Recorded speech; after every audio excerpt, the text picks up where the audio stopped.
From the KOIN 6 newsroom, this is breaking news. And breaking news now, rescue crews searching for a hiker who's been missing for hours in the gorge.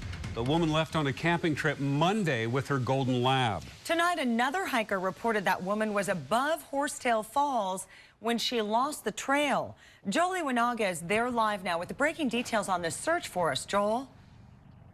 Kelly and Jeff, good evening to you. I can tell you this lost hiker, she has plenty of worried family and friends. Tonight, the sheriff's office identifies her as 33-year-old Jessica Wheeler out of Wasco, Oregon. I'm told that around 5:30 tonight, she called her husband, who was not on this trip. She alerted her husband that she was lost somewhere above Horsetail Falls and could not find her way out. And then the phone conversation, her phone died. That's when he called 911.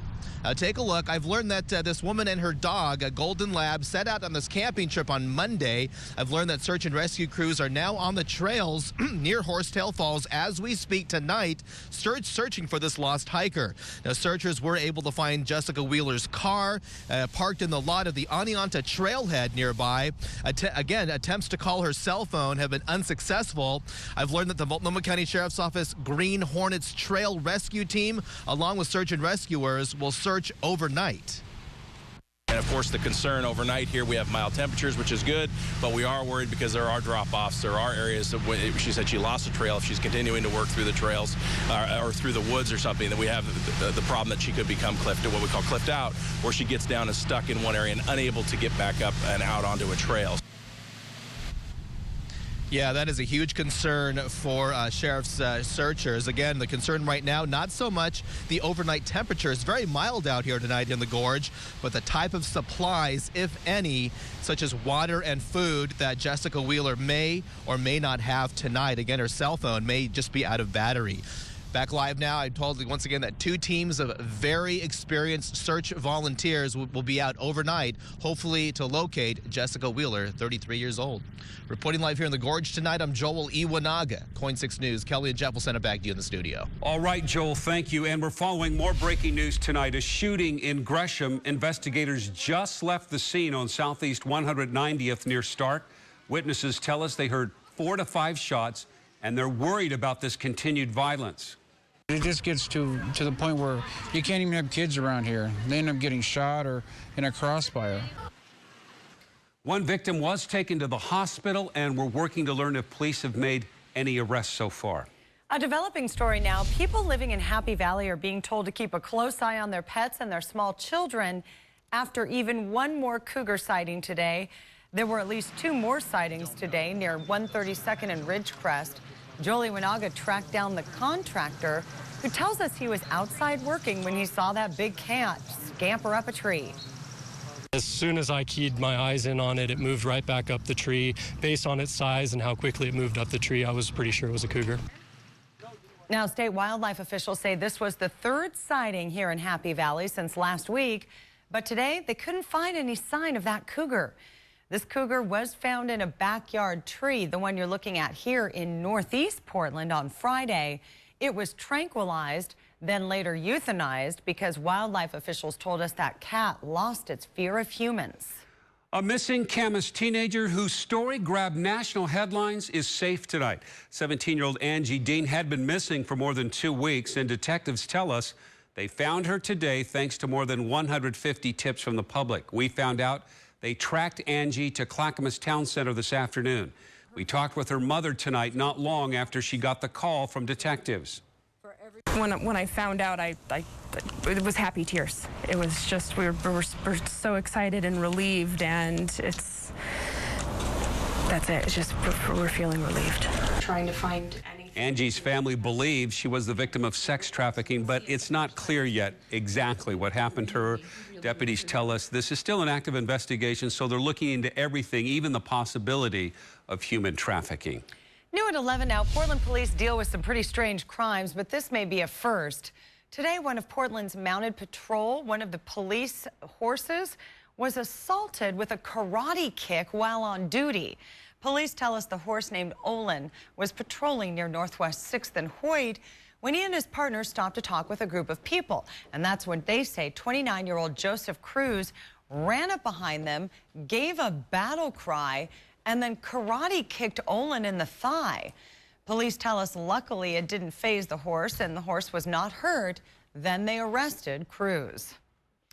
And tonight we are following the money on the new marijuana business in Vancouver. The first store opened there today. So we've been checking into how much tax revenue the business was really expected to bring in for the city of Vancouver and where that money would go exactly. Jessica Morkert is live in Vancouver now with more details on that for us. Jessica? Well, Kelly, the mayor tells me that tax revenue and tourism dollars will help bring in big business here to Main Street. But some of the businesses I spoke to, they are skeptical, and they tell me that they're worried about the future. The line that started at 3:30 in the morning took over at least 2 blocks. Hello. Managers at Main Street Marijuana tell me some 1,200 people made their way through the doors before close at 7 o'clock tonight. This is an important new chapter for our city as well as for the state of Washington.